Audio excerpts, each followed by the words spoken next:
Hoy, para el mundo cristiano, se conmemora el Día de los Santos Inocentes. Esto en memoria de ese relato que encontramos en el Nuevo Testamento, donde el rey Herodes manda desvivir a muchos niños en Belén con la finalidad de eliminar a ese rey que fue prometido para los judíos.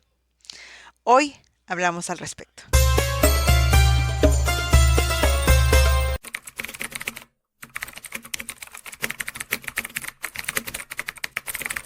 Hola, ¿qué tal amigos? Bienvenidos nuevamente a este canal, Religiones en Contexto. El día de hoy, como dije en la introducción, vamos a hablar un poco sobre el relato de la matanza de los inocentes. Así que si tú me ves por primera vez y eres de las personas que te gusta el contexto histórico, social, cultural de la Biblia y de las religiones, te sugiero que te suscribas. Para comenzar con este tema, es importante aclarar que este relato de la matanza de los inocentes a manos de Herodes o por orden de Herodes únicamente lo encontramos en el Evangelio de Mateo. Ni Lucas, ni Juan, ni Marcos hacen mención de este relato, lo cual ya nos da alguna pista de el por qué encontramos ese relato allí. En este relato leemos cómo Herodes ordena el asesinato de menores de 2 años en la aldea de Belén, en Judea, para así eliminar esta supuesta amenaza que él había recibido por parte de unos visitantes, donde se había profetizado la llegada de un rey. Y Herodes, al ser el rey, veía amenazado su legitimidad al poder. El pasaje es profundamente trágico y ha planteado a lo largo del tiempo muchas preguntas respecto a la historicidad del mismo y también respecto a su propósito teológico en los relatos de la vida de Jesús. Aquí vamos de nuevo. Y el relato dice así. Entonces Herodes, al ver que había sido burlado por los magos, montó en cólera y mandó exterminar a todos los niños de hasta 2 años en Belén y en sus alrededores, de acuerdo con la edad que habían deducido de la información de los magos. Con esto se cumplió el oráculo, cuando dice, por medio del profeta Jeremías, un alarido se oyó en Ramá, grandes llantos y lamentos. Es Raquel, que llora por sus hijos y no quiere ser consolada porque ya no existen.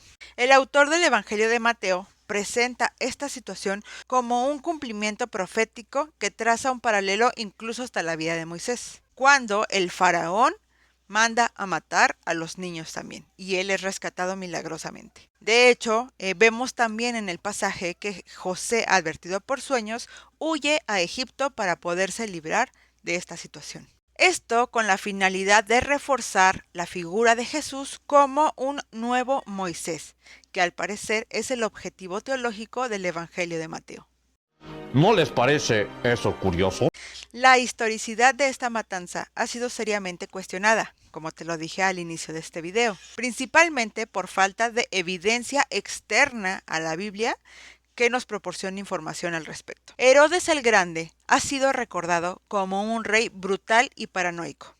De hecho, él fue el responsable de la ejecución de 3 de sus hijos y de su esposa Mariamne. El historiador judío Flavio Josefo documenta muchas de las atrocidades de Herodes en su obra Antigüedades Judías y también en la Guerra de los Judíos. Sin embargo, no menciona nada acerca de la matanza de infantes en la aldea de Belén. Algunos eruditos argumentan que, debido al tamaño que tenía Belén en el siglo I, la cual solamente contaría con algunos cientos de habitantes, muy posiblemente los infantes no pasarían el número de ser una docena, lo cual sería irrelevante para el gobierno tanto de Herodes como de Roma, y que por lo mismo esto no es mencionado en los anales históricos. Ok, suena razonable. Sí, lo es. Sin embargo, hay también eruditos que argumentan que en realidad este relato no tiene la finalidad de ser histórico como tal. Por ejemplo, eruditos como Raymond Brown sugieren que la narrativa de Mateo tiene un propósito más teológico que histórico. Brown señala lo siguiente: el énfasis en el cumplimiento profético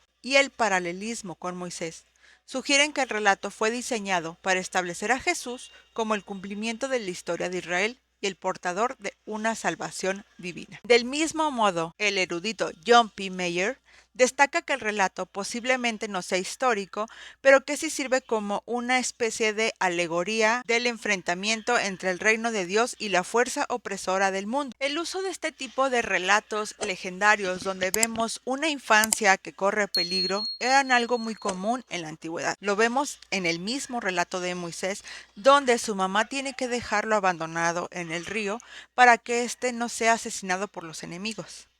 De hecho, también vemos una historia muy similar en las historias relatadas respecto al rey Sargón de Akkad. Entonces, vemos de alguna forma un patrón que se utiliza para hablar de ciertos personajes ilustres y cómo tuvieron que sortear una especie de peligro en su infancia y son salvados milagrosamente. Anota eso, anota eso. El uso y paralelos de las profecías, por ejemplo, de Jeremías 31:15, y el relato o el paralelo que se hace con Faraón, precisamente refuerza esta idea de que este relato tiene un propósito simbólico y teológico, presentando a Jesús como ese líder mesiánico que liberaría al pueblo de Dios. Este simbolismo sugiere que el relato tiene un propósito narrativo más que una base histórica verificable. Ahora, si de alguna forma vemos que este relato no es histórico, debemos desecharlo o debemos de pensar que el escritor del Evangelio de Mateo pretendió engañar al público con este relato y por lo tanto debemos de arrancar la hoja y tirarla a la basura. Claro que sí. Bueno, yo creo que no, ya que los escritores de los evangelios no eran gente tonta. Hacían las cosas con un propósito, y el propósito que tenían en este caso, como ya lo hemos dicho, pretendía presentar a Jesús como este Mesías prometido que se alineaba con la historia de Moisés. Muchos pensadores cristianos e incluso pensadores judíos que han analizado la historia de Moisés ven en este tipo de relatos algo mucho más allá que una cuestión histórica. Por ejemplo, en el relato de esta persecución o esta matanza de los inocentes, Herodes simboliza los poderes terrenales que se oponen al reino de Dios, mientras que Jesús encarna el triunfo divino sobre la injusticia. Este tema resuena en todo el Evangelio de Mateo, donde el mensaje del reino desafía constantemente las estructuras humanas de poder. Teológicamente, el relato, aparte de hacer una apología respecto al mesianismo de Jesús, invita a las personas a confiar en Dios a pesar de las persecuciones y de las tragedias, demostrando que el mal no tiene la última palabra. El hecho también de que no encontremos este relato en los otros evangelios nos confirma que muy posiblemente desde temprano se sabía que este relato no era histórico, sino con fines teológicos. El relato de la matanza de los inocentes que nosotros encontramos en Mateo, aunque carece de confirmación histórica y muy posiblemente no sea histórico, sí posee un significado teológico y literario profundo. Y bueno, amigos, pues solamente quise hacer esta pequeña cápsula para hablar respecto a este pasaje bíblico en particular, sobre su historicidad o no historicidad y sobre su posible finalidad teológica en el Evangelio de Mateo. En la descripción te voy a dejar alguna bibliografía recomendada para que puedas leer más al respecto. A todos aquellos que festejen o conmemoren este día, pues les seguimos deseando felices festividades.